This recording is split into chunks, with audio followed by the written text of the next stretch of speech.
Buenas noches, estamos aquí en Radio Cristal 94.9, nos pueden seguir también por YouTube y vamos a iniciar un ciclo de conversaciones sobre la actualidad política, sobre la actualidad económica y cultural de esta gran pregunta que es la República Argentina. Y estoy muy bien acompañado porque este ciclo se funda sobre la fusión de dos emprendimientos comunicacionales, así que voy a empezar saludando a mi izquierda al señor Rodolfo Montes. ¿Cómo dice que le va? Hola Martín, un placer estar acá compartiendo este espacio, ¿no? Después de compartir tantos otros espacios, ahora este nuevo. Seguimos compartiendo espacios. Que seguramente es una experiencia que nos va a gustar mucho y que la vamos a sostener en el tiempo. Así es, y Nicolás Descalzo a mi derecha, de manera absolutamente arbitraria, no porque estés a mi derecha en lo ideológico. No lo sabemos. No, en términos de ubicación, claramente. Sí. Bueno, buenas noches a todos los que estamos acá, al equipo de producción y también a quienes nos están mirando. La verdad, un placer esta fusión que comentabas, Martín, y que también tengo el gusto de compartirla con Rodolfo. Es en un momento importante, ¿no? Me parece, donde los espacios de streaming, tener un micrófono y una cámara en este contexto tan complicado, está bueno utilizarlo para generar espacios de encuentro, de charla e intercambio. De esta forma descontracturada como estamos y como se vienen dando los encuentros de preproducción en el que compartimos las ideas de cómo llevaremos adelante esta iniciativa. La revista Zoom es una revista que lleva 17 años ininterrumpidos. Esto es muy importante. Una revista digital. Una revista digital. Es muy importante destacarlo en un contexto donde sostener medios de comunicación, herramientas de información es muy complejo y además mostrando y contando un poco lo que vos comentabas, Martín, al principio sobre qué pasa en la República Argentina. Esta revista nace en los calores de la 125, atraviesa momentos de debate internos, de periodistas y de analistas que contaban también lo que pasaba con la ley de medios y me parece que tener una revista donde se pueda analizar en profundidad, parando un poco ese dinamismo que estamos acostumbrados todo el tiempo de estar, viste, en esa cosa que Argentina en un día pasa algo y en el día siguiente ya es totalmente distinto la realidad y la noticia. Es muy importante poder hacerlo y llevarlo durante 17 años. Así que en ese equipo que lo conduce Carlos Benítez y un gran equipo de periodistas y de analistas, es un placer estar acá compartiendo con vos y quienes producen este programa.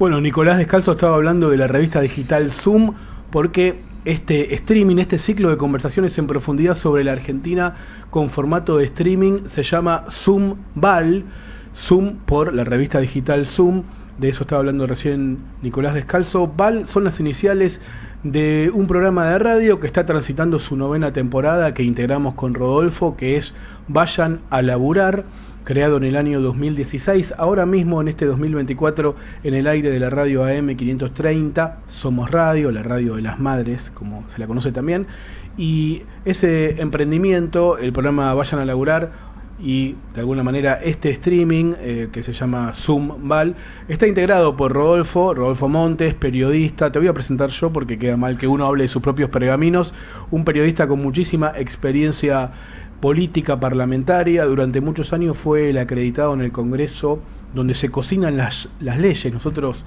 lo llamamos en la jerga nuestra y de los periodistas el roscólogo de cabecera que conocemos, un hombre que fue, como decía, el acreditado del diario La Capital de Rosario, muchos años en el Congreso, y además escribió durante mucho tiempo sobre temas culturales, temas políticos, temas económicos y también deportivos, hincha de Rosario Central. No sé si es amigo de Pichín Bracamonte. No tanto como amigo, no, pero bueno. Guarda, Rodolfo, quizás después nos podés contar algo sobre ese hecho lleno de preguntas, hablando de las preguntas sobre la Argentina. Bueno, y integran también este ciclo y también el programa Vayan a Laburar dos colegas, dos compañeros que no están presentes en este primer capítulo del ciclo. Uno es también el periodista Juan Facundo Cardoso, un gran amigo, un hombre que sabe mucho de relaciones internacionales, de linaje de grandes periodistas, hijo del inolvidable Oscar Raúl Cardoso, uno de los mejores periodistas de la Argentina. Juan Facundo, nosotros lo conocemos como Facundo, es además un gran conocedor de la música, de toda música en general, pero sobre todo también de la música de raíz africana, afroamericana. Y bueno, y es también cultor de los debates filosóficos más profundos. Y si hablamos en ese sentido de filosofía, el cuarto integrante que tampoco está presente hoy de este ciclo es Julián Fava, que es el columnista de filosofía de nuestro programa, porque es un docente de la carrera de filosofía en Puan, en la Facultad de Filosofía y Letras de la UBA, autor de varios libros, traductor del alemán y del francés de filósofos muy importantes, y bueno, es un honor y un gran amigo, también hincha de Boca como Facundo y como yo, así que todos nosotros nos identificamos con los colores azul y amarillo, azul y oro. Solo que con una disposición de rayas diferentes. Exactamente, ¿no? Claro. Vos tenés una orientación equivocada, perdonad que suene feo, pero o no sé cómo suena. Sonó fuerte. Sí, sonó fuerte. Bueno, y vamos a estar entonces reunidos, la revista digital Zoom, del amigo Carlos Benítez, de Nico Descalzo aquí en el streaming, y los que hacemos VAL, para hacer Zoom VAL, ciclo de conversaciones sobre el futuro de la Argentina, aquí en esta querida Radio Cristal 94.9, y que bueno, también todas las semanas vas a poder escuchar las entrevistas en profundidad que vamos a hacer en el streaming de la 94.9. Una de las cosas que nos proponemos hacer es analizar, compartir, discutir ideas en profundidad, bueno, con invitados que son protagonistas en su mayoría de la política argentina, de la economía argentina, una economía que se está transformando y es un gran, en ese sentido, misterio, pero en principio podemos ir viendo los costos que tiene la decisión de transformar la economía que tiene el gobierno actual. Veremos en ese sentido cómo podemos ir encontrando la manera de discutir y de analizar, yendo también un poquito más allá de los lugares comunes. Vos hablabas de los streamings, hay en el mundo de la comunicación un proceso de tránsito desde lo analógico a lo digital, y por eso aparecen estos lugares que algunos dicen de manera un poco liviana que es televisión barata, pero quizás es como, ¿te acordás en los 80? Bueno, vos, no sé, complicado, ¿no? Sos un poco más joven, sí, yo sí, pero en los años 80, en la Martín. recuperación de la democracia se hablaba del movimiento de las FM truchas, que era, todo el mundo quería poner una radio. En los barrios de nuestra ciudad, por ejemplo, se crearon muchas. Pasó en Boedo. Hemos ido alguna de esas. Me acuerdo de la de Saavedra, por ejemplo. Claro, yo estuve en FM Flores, en FM en Tránsito. Y es la mítica La Tribu, ¿no? En FM La Tribu, en Tránsito de Castelar, La Tribu de Almagro, en Flores. Y eran, y son, emprendimientos de democratización de la comunicación. Y yo quizás pienso, aunque hay algunos canales de streaming ya muy consolidados y con mucha fortaleza económica, que la decisión de hacer un producto, un proyecto comunicacional desde lo audiovisual, que tenga costos un poco más manejables que lo que tiene la televisión, de alguna manera replica aquel movimiento de los 80 de hacer algo más horizontal, o por lo menos intentarlo. Yo diría que con alguna coincidencia con aquel movimiento de los 80 y yendo a este año 2004, más allá de los formatos, me parece que el desafío siempre está en cuando uno se propone hacer un programa de comunicación política. El desafío está en poder encontrar un modo creativo, distinto, diferente de abordar los problemas de la Argentina, y como decía Nicolás, que todos los días nos pone una cosa tras otra, poder encontrar foco y desarrollo y profundidad en aquellos temas que realmente valen la pena, y anticiparse en lo posible a los escenarios, porque programas de streaming seguramente hay muchos, programas de FM truchas o barriales hubo muchas en los 80, pero aquellas que tuvieron la posibilidad de encontrar un modo distintivo de expresarse, no fueron y no fueron tantas, ¿no? Además, y ahí está un poco la el gran desafío de esto, ¿no? Porque acá, por supuesto en lo personal, agradezco la oportunidad que nos dan a los compañeros que tienen este tan bonito emprendimiento, y la idea es que nosotros podamos traerle a una visión un poquito más esclarecedora de lo que nos está pasando sin ningún tipo de restricción, ¿no? Porque así se trata la comunicación política, para cuando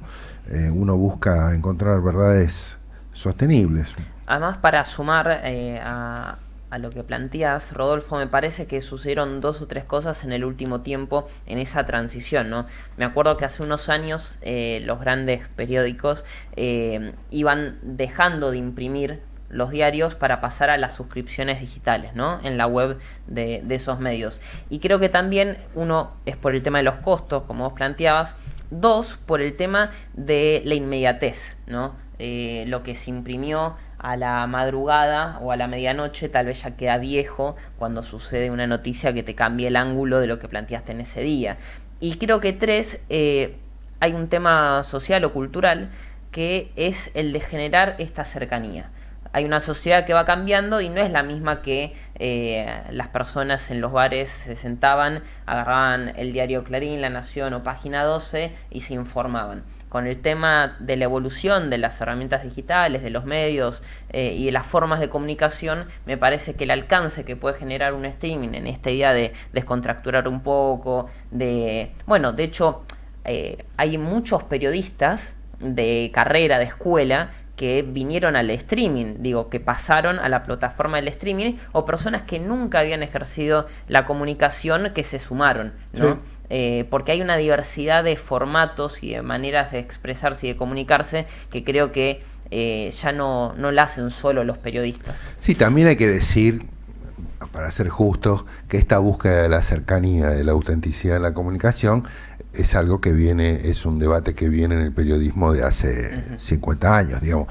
Existió algo que se llamó el nuevo periodismo, es decir, sí, en Estados Unidos y también en la Argentina, por ejemplo, con Rodolfo Walsh. El uso de las herramientas de la literatura. Exactamente, es decir, hay un modo de hacer periodismo con las viejas plataformas, incluso con el papel y con los medios escritos, en donde ya hubo un acento puesto en la cercanía, sí, en el modo de redacción, claro, en el modo de contar las historias. Esto ya está. El tema es que ahora esta plataforma me parece que nos permite, a su vez, agregarle un elemento de mayor dinamismo a esa cercanía. Pero digamos, esta preocupación por hacer un periodismo de cercanía y de veracidad y de profundidad y de rigurosidad es una preocupación que viene del fondo de los tiempos, ¿no? Totalmente. Me preguntaba recién cuando te escuchaba, Rodolfo, también a vos, Nico, cuál puede ser, yo estoy convencido de que lo va a ser, el rasgo diferencial que va a tener este ciclo, Zoom-Val, de entrevistas en profundidad. Y lo que yo les propongo, creo interpretarlos a ustedes, a quienes nos están viendo, a los televidentes, a las televidentes, es poder conversar con libertad. Yo creo que hay que rescatar esa palabra de cualquier captura, ¿no? La libertad, esa bendita palabra. Y cuando digo conversar con libertad, también me refiero a poder escuchar, poder debatir ideas, sin estar todo el tiempo preocupados por tener algo que la verdad pesa mucho en el periodismo y en la comunicación en sociedades que tienen fracturas político-culturales, como puede ser lo que aquí se llama la grieta, que hay que ver si sigue siendo la misma grieta de cuando el kirchnerismo era gobierno, que es retroalimentar un sesgo previo que uno ya tiene o que cree que tiene que sostener y alimentar porque está generando una comunidad de sensibilidades con los televidentes en este caso. Y me parece que podemos animarnos a discutir sin ninguna autocensura, salvo, no sé, no ser groseros o chabacanos si se quiere, pero sí ser auténticos, sí preguntar todo lo que tenemos ganas de preguntar y animarnos a encontrar en la charla, en la conversación en profundidad con gente con la que seguramente pensamos diferente en muchas cosas y quizás con algunos o algunas con gente que está en nuestras antípodas, como se suele decir, pero tratar de entender los misterios de esta Argentina. Una Argentina, yo mencionaba hace un rato, de una estructura económica que está en transformación porque lo dicen los analistas de estos temas, Argentina está con dos velocidades hoy la economía. Por un lado te encontrás con que las variables financieras, después del éxito del blanqueo, están permitiendo hacer jugosos negocios a aquellos que tienen ahorros, tanto del exterior como desde la Argentina, que invierten en bonos o en acciones, etcétera. Es el famoso carry trade del ministro Luis Caputo. Y después en la economía real, salvo en algunos sectores, y de eso quería enseguida hablar, hay una tierra arrasada, un desmantelamiento y mucha gente desesperada. Entonces, cuando sucede eso, lo charlábamos hace un rato antes de iniciar este capítulo de Zumbal. Lo que ocurre es que hay nuevos ganadores y nuevos perdedores, y la Argentina se está reorganizando hacia un país exportador de hidrocarburos, además del complejo agroindustrial de la Pampa Húmeda. Sí, una Argentina que tiene por ahí algunos parecidos a los que tenemos varios años de lo que ya vivimos en la década de los 90, ¿no? Uh-huh. Incluso la del 76 o 77, 78, pero tal vez tenga cosas que son distintas, y uno de los tal vez errores podría ser pensar que es una simple repetición de la historia, y tal vez no es una simple repetición de la historia, porque hay nuevos elementos, es un nuevo momento, los actores son distintos, y la sociedad argentina también es distinta, y las plataformas de comunicación por ahí son distintas, y no sé si no tiene algo que ver con la creación de una nueva subjetividad, ¿no? En los jóvenes, sobre todo en los jóvenes. Así que pensar eso es de una enorme dificultad. Sí. Creo que es un enorme desafío, y no va a alcanzar con decir esto ya lo vivimos y termina mal, digamos, porque bueno, podría ser una afirmación verdadera, esto ya lo vivimos y termina mal, pero no va a ser suficiente decir eso para explicar este momento de la Argentina, porque me parece que la sociedad va a estar queriendo complejizar esa pregunta, ¿no?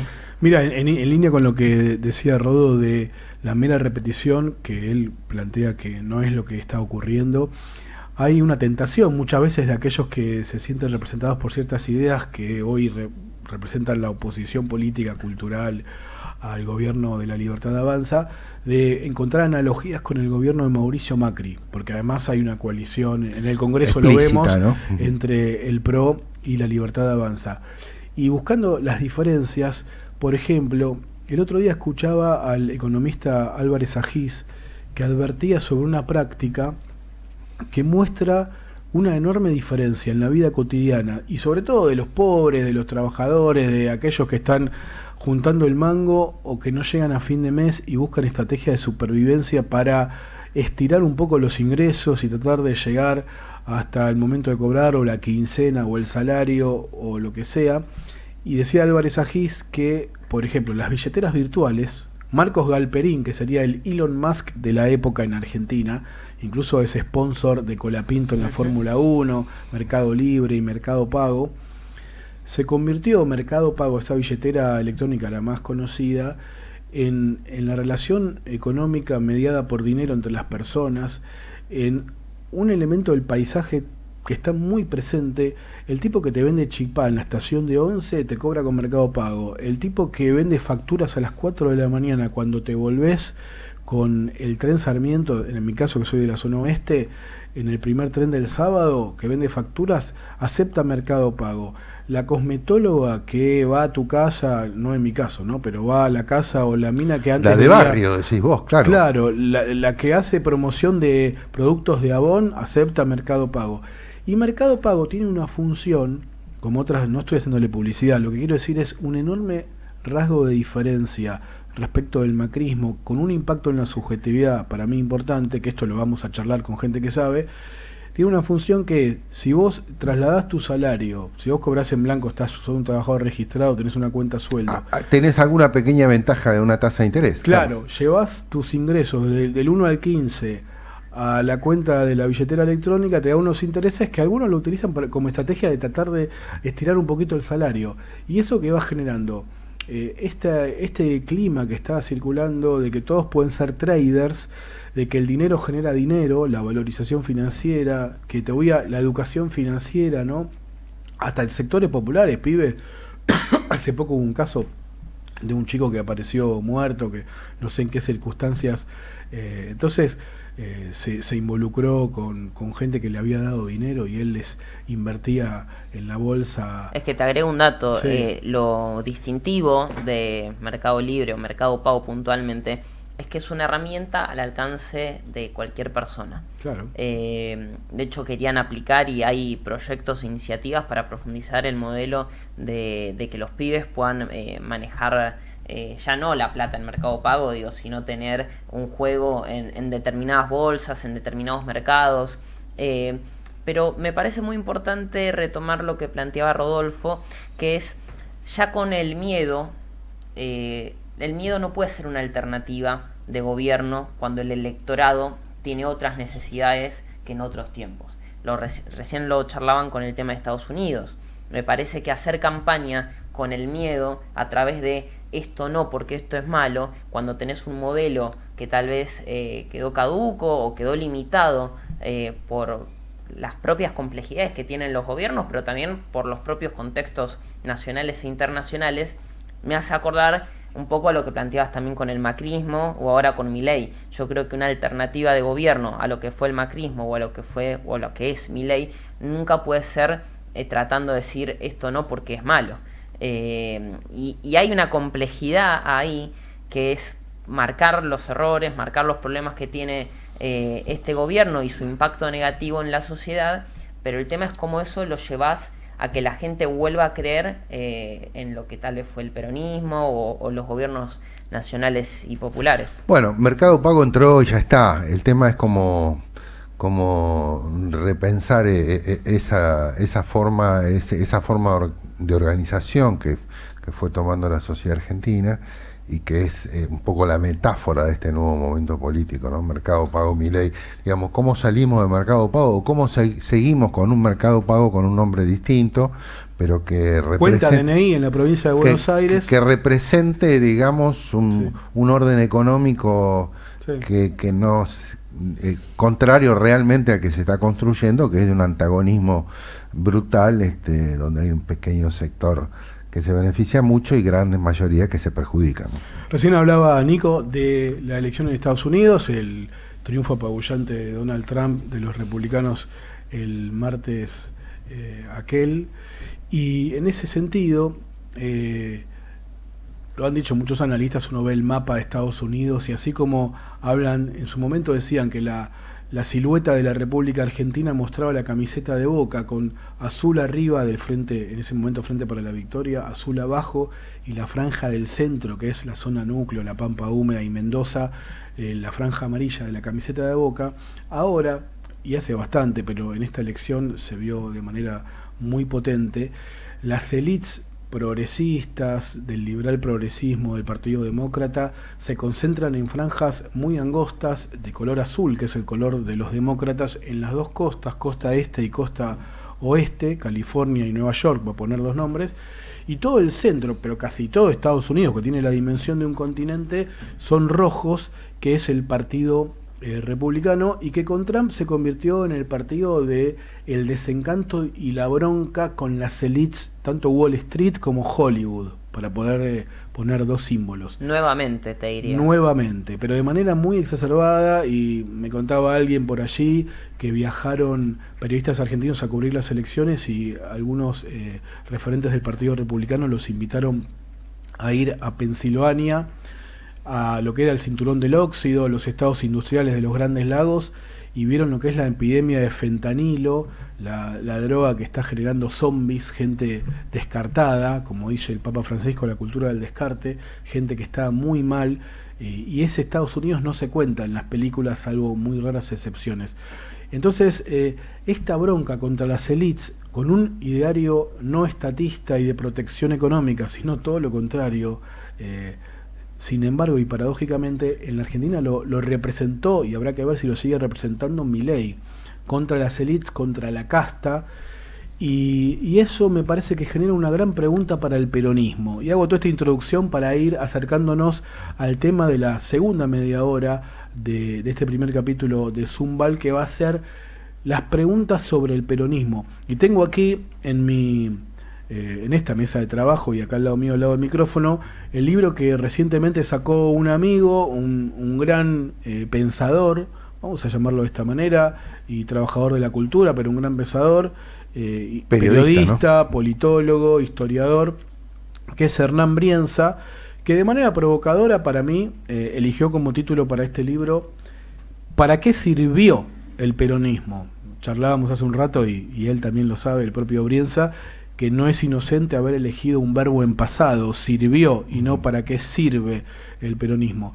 Entonces vamos a estar, todas estas preguntas que nos estamos haciendo, no hay una repetición, el gobierno de Macri y el gobierno de Milei tienen diferencias, los pobres de Argentina, los trabajadores informales, el capitalismo de plataformas, con la pandemia y con la segunda parte del gobierno de Macri se desarrollaron de manera muy fuerte como estrategia de supervivencia, ser repartidor, ser chofer de Uber, y hay todo un individualismo que no lo menciono con una carga negativa, aunque tal vez lo tenga, que se están masificando, de que uno solo con su esfuerzo puede resolver su vida en lo económico, que me parece que generan un gran desafío, un enorme desafío para el peronismo. Y bueno, nosotros además siempre hemos reflexionado sobre la historia y la actualidad del peronismo, y de hecho en el caso de Zoom y ese colectivo comunicacional tienen una editorial que una de sus colecciones es específica sobre la historia o los textos emblemáticos del peronismo, ¿no es así, Nico, no? Sí, la colección Cabecita Negra, ¿no? En este desafío también me parece, volver a retomar ciertos libros, ciertas líneas esclarecedoras de estos tiempos, ¿no? Sobre todo cuando se habla mucho de la doctrina, nos acostumbramos en este último tiempo a escuchar la palabra doctrina, que siempre es un texto, es una línea que habla del presente, pese a que fue escrito hace ya tanto tiempo. Vos mencionabas, Martín, el tema de la representación. Nos acostumbramos, y una de las autocríticas que creo que en el campo nacional y popular se hace mucho es cuando se hablaba de que un determinado sector de la sociedad, ¿o no, Rodolfo?, iba a perder derechos. Tal vez había una idea vieja, ¿no?, de qué derechos están en riesgo si en el día a día eso no se cumple, porque si no alcanzás lo mínimo para poder sobrevivir, no digo ya vivir cómodamente, para sobrevivir, el tema de la educación se complica, el tema de la salud también. Entonces creo que es necesario volver a pensar y volver a conquistar, por lo menos quienes tienen el desafío de hacerlo, a los sectores que durante este último tiempo se fueron alejando. Bueno, ¿qué les parece si hacemos una tanda? Vamos a escuchar en realidad no sé si una tanda o escuchar una buena canción para ir poniéndonos el clima para la entrevista que se viene. ¿Estamos de acuerdo? Perfecto. Vamos. Adelante.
Seguimos aquí en el primer capítulo del ciclo de conversaciones en profundidad. Esta, si se quiere, experiencia de streaming, no, si se quiere, no, es una experiencia de streaming de Zoom Val con Nicolás Descalzo, con Rodolfo Montes. Mi nombre es Martín Piqué. Enseguida vamos a estar charlando sobre el peronismo. Estábamos diciendo de los desafíos en los que se encuentra inmerso el peronismo, y un primer desafío que a mí me genera muchas preguntas es qué pasó con provincias. Hablábamos hace un rato de cómo se pinta de distintos colores un país y decíamos que en su momento el norte, no Ainea de la Argentina, y el sur, la Patagonia y otras partes eran azules, o sea, el peronismo con las distintas denominaciones que suele adoptar, y el centro amarillos cuando estaba el PRO en su momento de auge. Ahora ese espacio parece que lo hegemoniza La Libertad Avanza, y en la última elección el norte argentino, el NOA se destiñó y el el NEA, azul. se destiñó y se convirtió en violeta. Hubo una oleada violeta, que es el color de La Libertad Avanza, muy llamativa. Recuerdo, hace unos meses, en realidad, más o menos para esta época del año, el año pasado, en el 2023, en el norte argentino, en un pueblito muy perdido de la quebrada de Humahuaca, y ese tanteo con la gente de manera cotidiana que uno hace, me hizo sorprenderme, porque dije, no había ido nunca Milei a ese lugar, ni siquiera a toda la provincia la había visitado, y había una decisión muy convencida, basada en un hartazgo que yo no notaba, porque lo enunciaba, lo decía la persona con la que estaba hablando, que era un mecánico de autos, y decía, no, voy a votar a Milei, voy a votar a Milei. Bueno, la pregunta, Martín, sería, después de aquella experiencia que vos tuviste, sí, esa emergencia con tanta potencia del candidato Milei, la pregunta más compleja es por qué después de 10 meses o 11 o casi un año de haber llevado adelante el programa económico que llevó adelante, probablemente ese mecánico en algún caso vuelva a votarlo a Milei en el año 25. Perdón, te reafirme el rumbo. O te reafirme, ¿no? Uh-huh. Eso sería, bueno, me parece la pregunta de ahora y la pregunta que más preocupa, ¿no? Es decir, cómo se sostiene ese rumbo. Así como, por ejemplo, en lo personal, una pregunta difícil de contestarse, y esto de que veníamos hablando de las elecciones de Estados Unidos, es como por primera vez en la historia, creo, según dicen las estadísticas, hay un voto hispano al Partido Republicano arrollador en Estados Unidos, hispanos migrantes que probablemente algún par de décadas atrás estaban arrastrándose dificultosamente en alguna frontera para poder llegar ilegalmente a alguna ciudad de Estados Unidos, y sin embargo ahora su voto reafirma la concepción de Donald Trump, en el sentido de cortar de manera más o menos violenta, digamos, toda forma de migración ilegal. Eso también es una pregunta que no estaría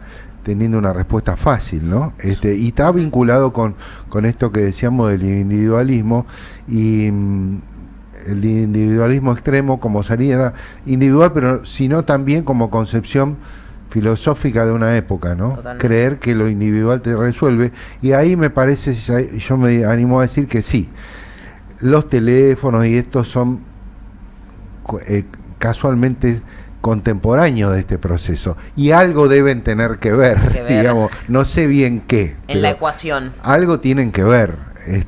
Tampoco para decir echarle la culpa a los teléfonos, pero digamos, hay algo que está pasando, que contemporáneamente ocurre una cosa y la otra, ¿no? Agrego una pregunta, ¿no? También en este análisis, Martín, Rodolfo, que hacían enfoco sobre el tema de las provincias.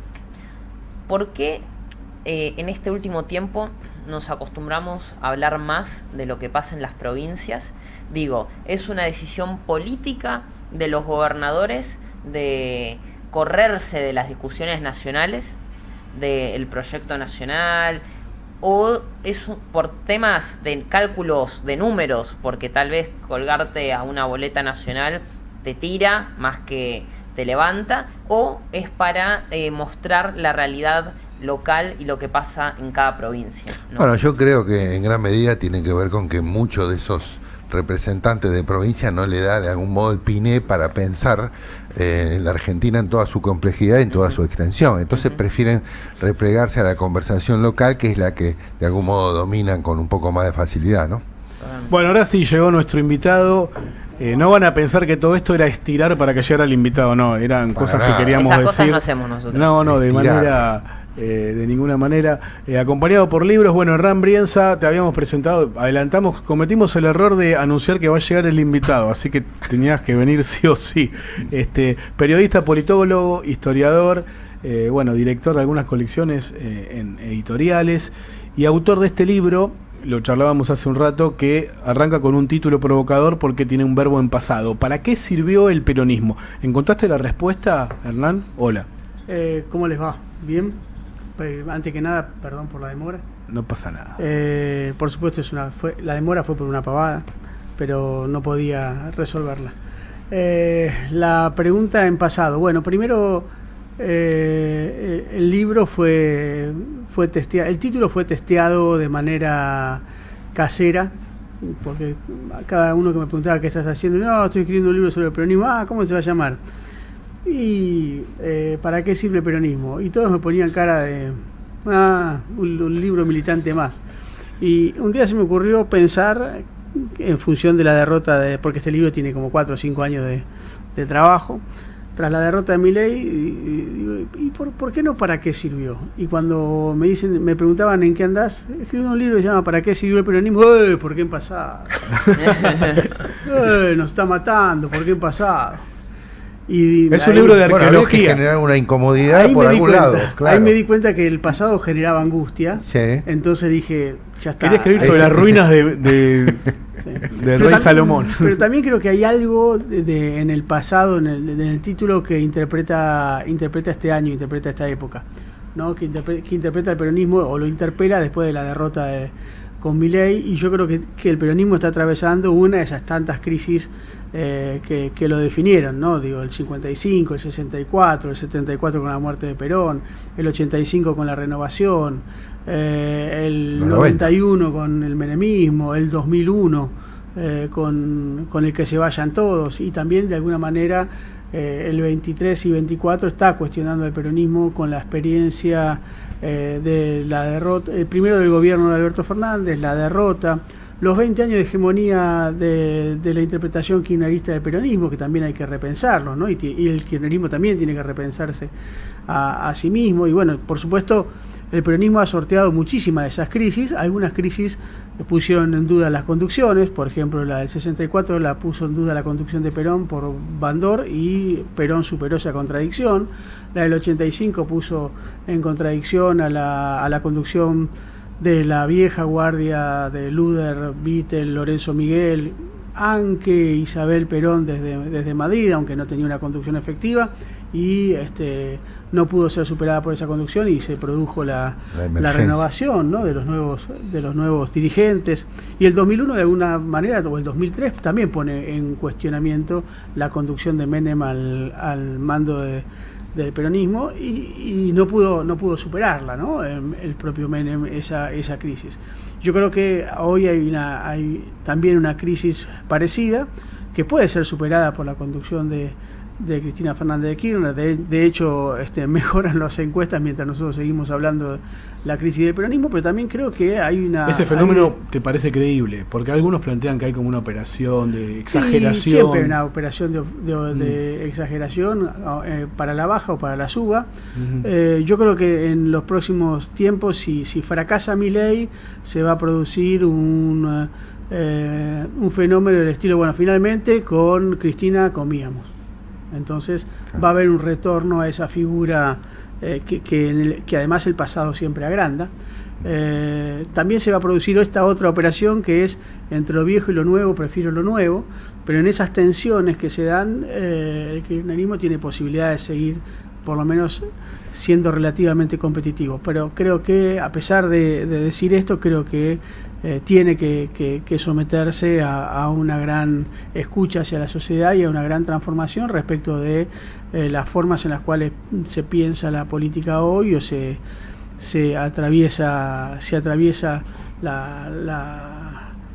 la competencia política, pero también la competencia comunicacional, ¿no? Hernán, como decía Martín, y referido al Sirvió, ¿no?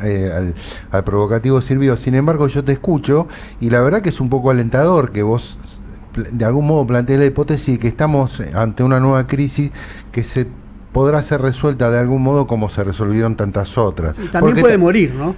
Bueno, también ahí puede está. No superar la crisis. Claro, ahí está la gran pregunta. Si estamos en una saga de crisis, otra más, en donde el peronismo, digamos, podrá arbitrar su propia historia y reformarse, o si estamos ante el agotamiento, porque esa pregunta también está, digamos, y me parece que yo te escuchaba a vos y dije, bueno, pero por lo menos piensa que estamos ante una crisis más y no ante el agotamiento final. No, yo lo que creo ahí es que la hipótesis central del libro es que hay un proceso civilizatorio argentino que es propio de la Argentina, hay proceso civilizatorio uruguayo, chileno, francés, pero el proceso civilizatorio argentino, que tiene que ver con la construcción del Estado-Nación, tiene una Argentina establecida, que es la del proceso de organización nacional de 1860 a 1880, que se cristalizó en formas de pensar la Argentina y la argentinidad, en formas de dominancia determinada, con un sector mayoritario excluido y un sector minoritario favorecido, que el peronismo, pero que resolvió muy bien la primera crisis de modernización, que es la división internacional del trabajo y la segunda revolución industrial, ¿no? Argentina es un país sin revolución industrial al interior de su frontera, como no lo es el caso de Europa y de Estados Unidos. Por lo tanto, la resolvió bien. ¿En qué sentido? Encontró en la división internacional del trabajo una forma de pensar a la Argentina en el mundo, ¿no? Y ese fue el modelo agroexportador. Ese modelo agroexportador entró en crisis entre la década del 20 y del 30 con la defección del Imperio Británico después de la Primera Guerra Mundial, y hubo una segunda crisis de modernización, o tercera, porque la primera sería 1810, claro. Pero esa crisis de modernización que tiene que ver con la necesidad de industrialización por sustitución de importaciones, la resuelve como puede el primer peronismo, y el primer peronismo está para resolver esa crisis de modernización. Y la resuelve presentando una nueva Argentina, la Argentina donde los únicos privilegiados son los niños, los derechos del trabajador, los derechos de la ancianidad, compitiendo de alguna manera, es la Argentina establecida, con lo que yo llamo, con un poco de malicia, la Argentina extranjera, por esta lógica de civilización y barbarie, donde lo extranjero o lo forastero es aquello que viene a modificar las relaciones de poder o las condiciones de la vieja Argentina, de la Argentina establecida. Por supuesto, esa intervención del peronismo resulta fallida por el golpe del 55, los 18 años de proscripción, el Estado-Nación contra el peronismo, que va prácticamente desde el 55 hasta el 83, por decirlo de alguna manera, o hasta el 84 con la ley Musi contra los sindicatos, ¿no? La famosa ley que fracasó en el Senado. Sí, ¿no? Eso también es el Estado en contra de una organización política o de un movimiento político y social, ¿no? Pero bueno, están los 3 años de inscripción. Un segundito que termino. Ahora, hay una tercera crisis de modernización, que es la crisis de la globalización, y ahí el peronismo vuelve a intentar tensionar esta lógica entre lo doctrinario y lo pragmático, y el menemismo intenta resolver esa crisis de modernización como puede. El 2001 o el 2003 es quizás el kirchnerismo en la forma de corregir ante la crisis de modernización que plantea la globalización los horrores que generó el neoliberalismo en la Argentina. Sí, una salida asombrosa y bueno, que duró muchas décadas, ¿no? 2 por sí, lo menos. después de la hegemonía de Perón al mando del movimiento que él fundó, la hegemonía más larga es del kirchnerismo. Por supuesto, hay que tener por en supuesto, cuenta eso. por supuesto. En esta idea de para qué sirvió el peronismo, te hago una pregunta. ¿A quién representa hoy en día?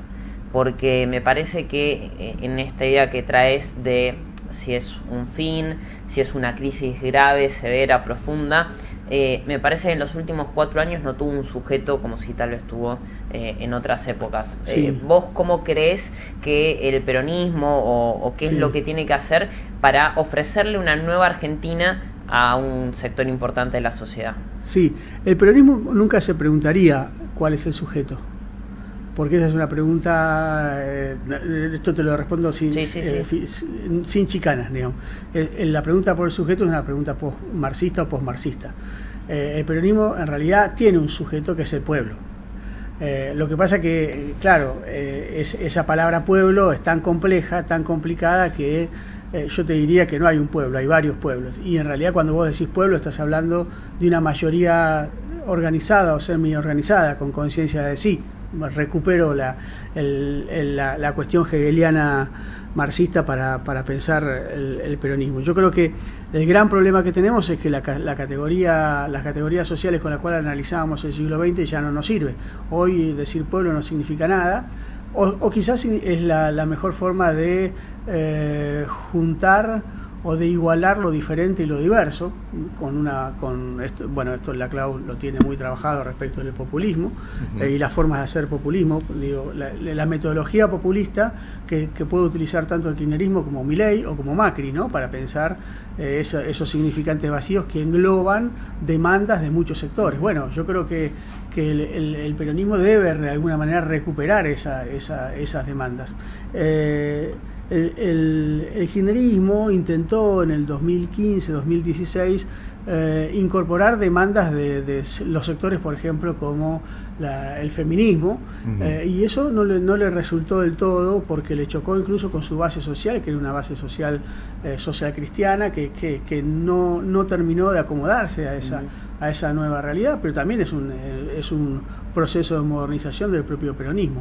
Yo te diría que el problema es que no hay un solo sujeto hoy tenés dentro de la categoría pueblo o dentro de la categoría trabajadora, tenés un pibe arriba de la bicicleta pedaleando 12 horas ganando poco y nada, y un gerente de una empresa ganando 30 millones. En el medio, muy en el medio no, pero digamos, a un costadito, muy cerca del tipo que pedalea 12 horas, estoy yo trabajando desde mi casa, que me levanto a las 8 de la mañana, trabajo 3 horas, me voy a almorzar con un amigo, vuelvo, voy a buscar al pibe al colegio, después trabajo 2 horas, veo una serie y a las 11 de la noche sigo trabajando. Y no tengo esa mediatización que tenías en las fábricas con 1000 trabajadores, donde después iban todos a jugar al fútbol, iban a almorzar juntos y ahí tramitaban la realidad política de otra manera. Entonces, ¿qué es hoy la clase trabajadora? La realidad del Rappi, mi realidad, la realidad del tipo que cobra 30 millones, ¿cuál es la realidad de la clase trabajadora? Bueno, yo creo que estas cosas hay que repensarlas, porque si no, el sujeto político se te pierde. No hay un sujeto político como sí lo podría haber habido en el 2003, con esa lógica de el proceso de ampliación de ciudadanía de la cual tanto habló el kirchnerismo, ¿no? El ciudadano, ampliando sus derechos, era para el kirchnerismo un sujeto político trascendental. De hecho, las políticas estaban destinadas también a esas formas de pensar la sociedad, ¿no? Pero es una gran pregunta por el sujeto, digo, porque es a quién le hablas. Pero el gran problema que tiene el peronismo no es a quién le habla, porque le está hablando al pueblo del siglo pasado. Claro. Cuando habla de la justicia social, la soberanía política y la independencia económica, sin explicar, sin llenar de fundamentos, sin pensar qué significa la justicia social, la soberanía política y la independencia económica, en un mundo en el cual el trabajo está destrozado, los grupos de inversión financiera te rompen el Estado como un queso gruyère, y donde la soberanía política está en un mundo multipolar y ya no es ni siquiera es bipolar o unipolar, sino que es multipolar, hay que repensar y llenar de contenido esas banderas que nosotros teníamos, ¿no? La última pregunta, hoy vamos a tener menos tiempo después van a entrar intelectuales importantes a preguntar una hora. Para cerrar, gracias Hernán por hacer un esfuerzo para llegar, aunque fuera, y nos quedan un montón de cosas por charlar. Dos cosas rápidas, si se puede, con capacidad de síntesis. Una es, en el peronismo hoy pareciera haber una discusión de programa, de cuál es el peronismo que hay que ofrecerle a la sociedad para este presente, donde gobierna un espacio que dice que la justicia social es un concepto aberrante. Pero es que tienen razón. Bueno. La justicia social es un concepto aberrante porque está vacío. Vos oís a una persona, a un pibe que está 12 horas arriba en una bicicleta, le decís, no, porque la justicia social, los derechos laborales, y el pibe no sabe de qué le hablas porque no los tiene. Por lo tanto, es una aberrancia. Entonces se está discutiendo programa, se está discutiendo también, de alguna manera, si se quiere, un liderazgo, quién conduce. Y vos mencionabas a Cristina, pero hay otras figuras emergentes que no la reconocen abierta o implícitamente, quizás, como primus inter pares. Y se está discutiendo método. Perón hablaba conducir es persuadir y no mandar. y hubo una carta del gobernador de la provincia de Buenos Aires donde hablaba de la lógica del sometido o el traidor, que ya no da resultados. ¿Qué pensás de eso? Que la política es cruel. Digo, yo estoy ahora en diciembre voy a hacer un libro sobre José Espejo. Él va a salir a la venta. José Espejo fue el líder más importante de la CGT peronista y fue el guardián de Evita. El título del libro es El guardián de Evita. Es el hombre que manejó la CGT entre el 47 y el 52 después de la muerte de Evita. Y que cayó justamente por la muerte de Evita, porque Evita no era la chica que repartía juguetes, sino que era una dirigente política muy comprometida, que en algún punto también tironeaba con Perón por espacios de poder. Tenía su corriente política. Sí, tenía su corriente política y manejaba la rama femenina y la rama sindical a través de Espejo, ¿no? Y Perón es muy cruel con Espejo. Perón es muy cruel. Después se amigaron y se hicieron cartas y se volvieron a ver. ¿Espejo le quiso disputar algo a Perón? No, al contrario. Después, pero igual la pero pasó igual, mal. Y Mercante, y Domingo Mercante, Perón fue muy cruel con Domingo Mercante, que fue el mejor gobernador de la provincia de Buenos Aires. Por lo tanto, la política es cruel. Ahí el problema de la metodología y el problema del futuro y de ingrata, la ¿no? Ingrata seguro. Basta trabajar un ratito en el Estado, en la política. José Luis Manzano tiene una frase. Como yo trabajé, para darte cuenta que la política es muy ingrata. Muy ingrata. Sí. Hernán, esto es mi última intervención hoy y agradezco el espacio porque ya nos estamos yendo. Pero José Luis Manzano tiene una frase que la presenció un amigo mío que dice que en el peronismo las sucesiones se dan por parricidio. Hablando de crueldad, ¿no? Sí. No, pero creo que tiene que ver un poco con eso. Las formas son complicadas. ¿Cuál es el problema? El problema es si las formas son efectivas y eficientes. La forma en que el kirchnerismo gobernó, a ver, con la carta de Kicillof cuando él era ministro de Economía, fue un método de sometimiento y de aceptación y de manipulación. ¿Lo fue o no lo fue? Lo que pasa es que era efectivo porque estaba en el poder y le convino para constituir su propio capital político. Ahora, el problema es, esa misma metodología en la derrota es eficiente y efectiva cuando te están cuestionando tu conducción. Esa es la gran pregunta. Yo no me hago una cuestión, no lo hago una cuestión moral. No me importa si se es cruel o no en la política. O de personas. Sí. O de personas. Siempre se es cruel la en la efectividad, política. claro. Y siempre que hay poder, ¿no? Siempre que hay poder hay crueldad. Yo no creo que haya un bueno y un malo, no creo que haya una víctima en estas competencias. No creo ni que Perón sea el bueno, ni que Bandor sea el malo, ni viceversa. Creo que lo que hay ahí es una disputa de poder y no se puede pensar en términos morales y mucho menos en términos religiosos, ¿no? Cuando uno mete el lenguaje religioso, a mí me asusta un poco porque Judas y Poncio Pilato, ¿decís? Sí, me da la impresión que la teología política, esas cosas tienen carga de violencia simbólica, las fuerzas celestiales, ¿no? Claro. Soy un profeta, vos sos Judas, vos sos mi Judas, yo soy Jesús. Tiene una carga afectiva y valorativa que me parece que oscurece un poco la verdadera discusión, que es una discusión política, quizás no ideológica, pero sí política en términos de quién ocupa el primer lugar. Y todos tienen razones y todos tienen el derecho a la ambición política, ¿no? Hernán Brienza escribió ¿Para qué sirvió el peronismo? Lo recomendamos absolutamente en estas conversaciones en profundidad que arrancamos hoy aquí en Zoom Val y las seguiremos la semana que viene. Gracias, Hernán. No, gracias a ustedes. Gracias, muchas gracias a todos.